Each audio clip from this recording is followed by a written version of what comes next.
I was sharing with you the a reading from Milton Mayer's book, They Thought They Were Free, about what it was like for average Germans in the 1930s as Hitler rose to power. And it's a pretty damn shocking read.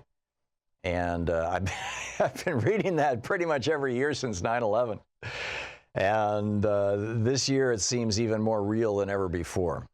So we'll continue our conversation about that as we slide into proto-fascism, maybe full-out fascism. You know, what does this look like? What do we do about it?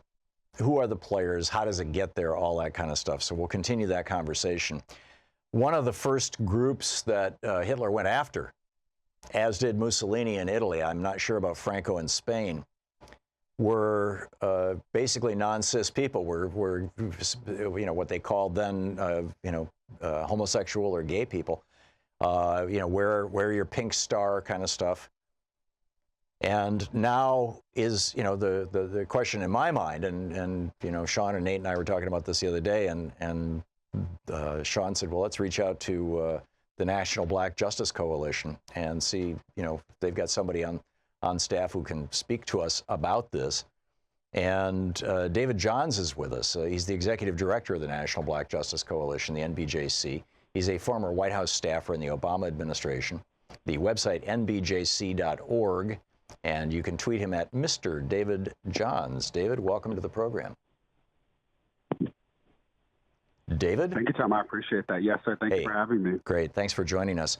So, you know, Donald Trump has, and the Trump administration have, in draft form, laid out plans to basically strip from trans people any gender identity other than, you know, the gender with which they were born, and to say that essentially only a blood test will tell what your real gender is, whether you have, you know, an XY chromosome or double X's.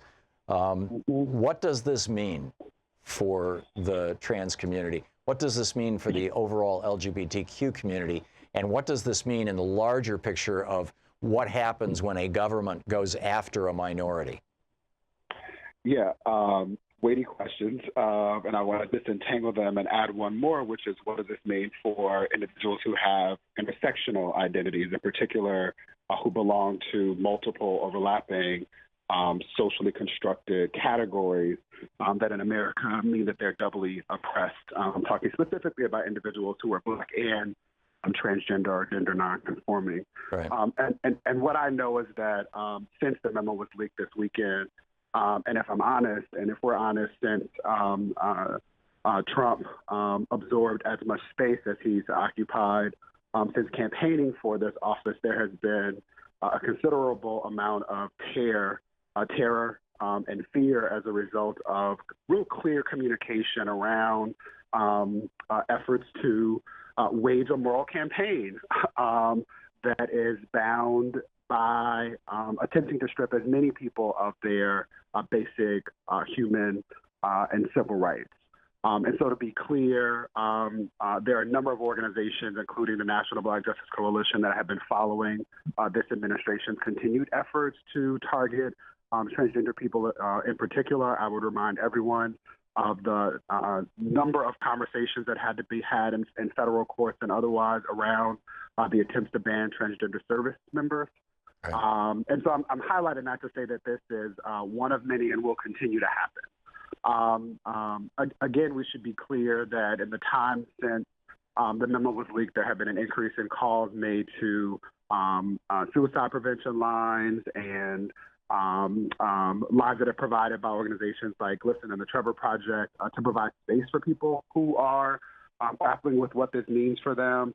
And I spent yesterday on a college campus talking with students and administrators about the questions that are now have been unearthed, in particular around students' rights to access the space, as well as the ability to be on campus as full and equal citizens.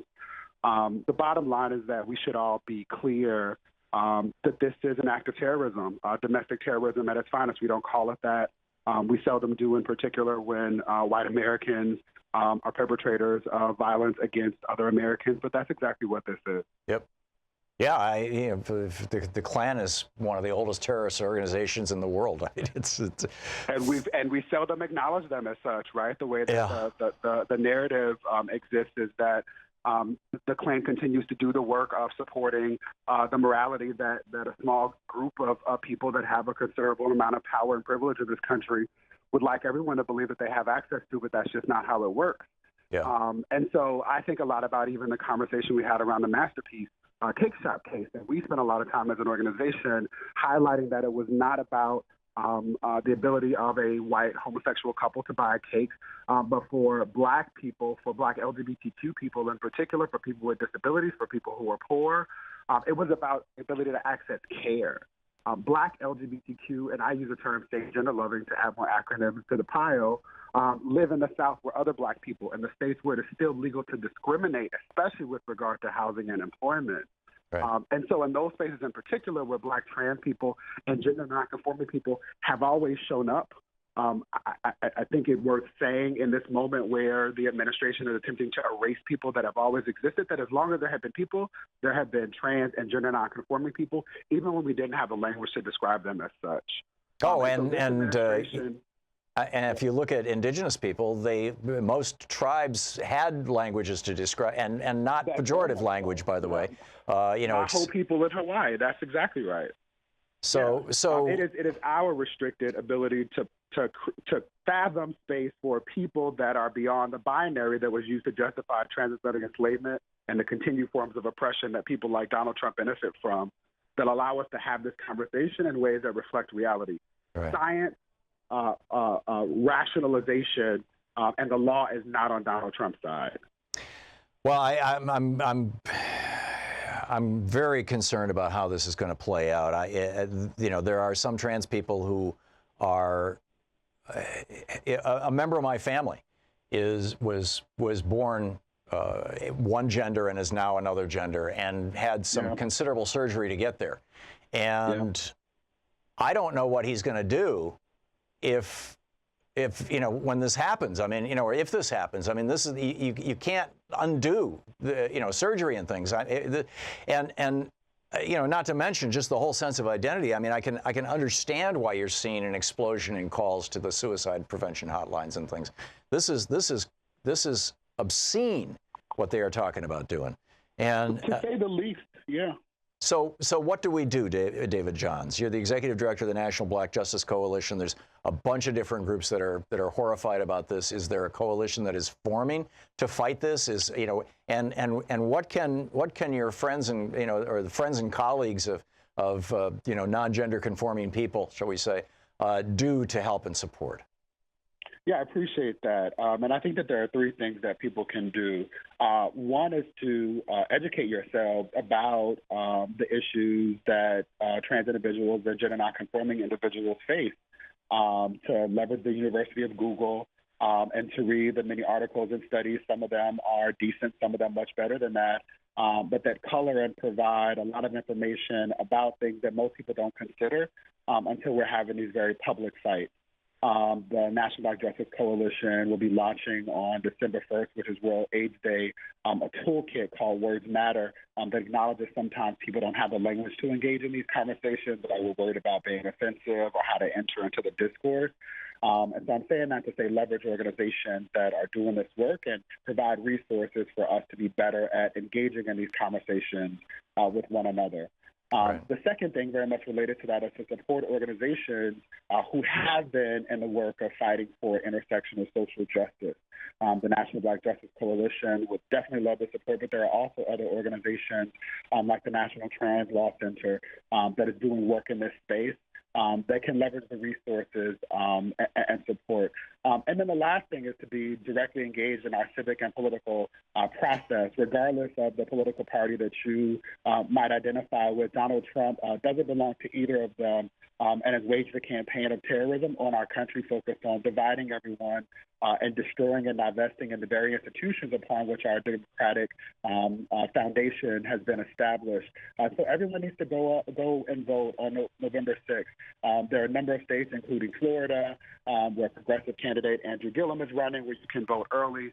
But everyone should vote, not only in this election, but in every election, but especially this election. And then beyond that, specifically as it relates to this memo, and another thing that people are now talking about is the connection to Section 1557, which is the provision within the Affordable Care Act that provides for non-discrimination protection.